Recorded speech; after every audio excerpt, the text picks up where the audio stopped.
한 주간 가장 뜨거웠던 과학 이슈를 정리해보는 사이언스 핫이슈 시간입니다. 네, 이번 주에는 또 어떤 과학 소식들이 있었는지 설다혜 기자가 전해드립니다.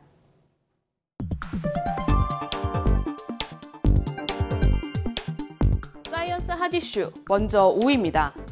최초의 여성 성기능 촉진제 에디가 미국 식품의약국 FDA의 승인을 받았습니다.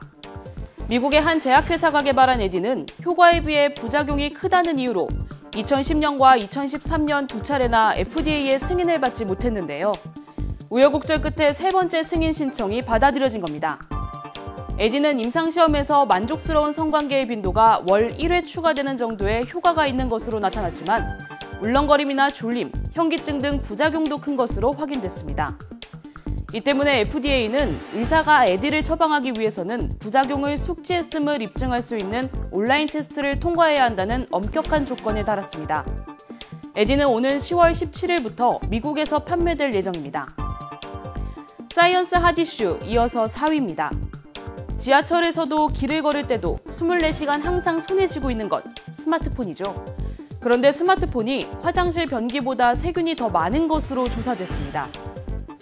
1인치당 평균 세균 수를 비교한 결과 가정집 화장실 변기에는 300마리 정도의 세균이 남았는데 스마트폰에서 그보다 10배가 많은 3,000마리 정도가 검출된 건데요. 전문가들은 세균 번식을 막기 위해선 손을 깨끗하게 씻는 것은 기본이고 화장실에 갈 때는 스마트폰을 두고 가고 또 스마트폰 표면을 늘 청결히 해야 한다고 조언했습니다. 사이언스 핫이슈 3위입니다. 하루 종일 사용하는 스마트폰, 배터리도 빨리 닳기 마련인데요. 그런데 일반 휴대전화 배터리보다 짧은 시간에 충전되고 서너 배 오래가는 배터리가 개발됐습니다. 미국 매사추세츠 공대 연구팀이 6분 만에 완전히 충전되고 3일 동안 쓸 수 있는 고성능 배터리 개발에 성공한 건데요. 연구팀은 리튬이온 배터리에 전기 에너지를 더욱 잘 보관할 수 있는 알루미늄 입자를 넣어 성능을 높였다고 설명했습니다. 또 알루미늄은 비용이 저렴하고 여러 가지 형태로 만들 수 있어 상용화에 적합하다고 밝혔습니다. 사이언스 핫이슈 이어서 2위입니다. 즐거운 휴가를 보내고 일상으로 돌아왔지만 적응하기 쉽지 않은 요즘이죠. 바로 집중력과 의욕이 떨어지고 쉽게 피로를 느끼는 휴가 후유증 때문입니다. 휴가 후유증은 휴가 동안 불규칙한 생활과 음주 등으로 수면 주기가 변하고 이로 인해 생체 리듬이 깨지면서 발생합니다. 게다가 휴가지에서 병을 얻어오는 경우도 있는데요.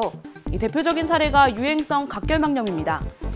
각결막염은 물놀이를 하다가 물속에 있는 바이러스가 눈에 들어가거나 수건이나 세면도구 등을 같이 사용하는 과정에서 감염이 일어나는데요.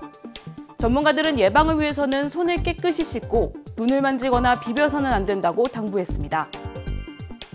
이번 주 사이언스 핫이슈 1위입니다.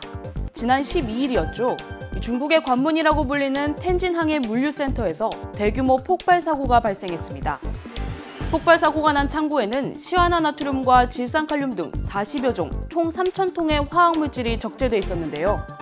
특히 유출된 물질 가운데 시아나나트륨은 살충제나 금속을 도금할 때 쓰이는 맹독성 물질인데 물에 녹으면 시아나수소가 만들어집니다. 시아나수소는 나치가 제2차 세계대전 당시 포로 학살을 위해 악용했을 정도로 인체에 치명적입니다. 폭발 사고로 유해 화학물질이 공기 중으로 퍼지면서 인근 주민들의 공포가 커지고 있는 상황입니다. 일각에서는 텐진 지역의 유해 물질이 바람이나 서해를 통해 국내로 유입되는 것 아니냐는 목소리도 나왔는데요. 하지만 전문가들은 계절적인 영향으로 바람이 한반도로 불고 있지 않고 만약 영향을 미치더라도 독성의 농도가 약해져 피해가 없을 것이라고 설명했습니다.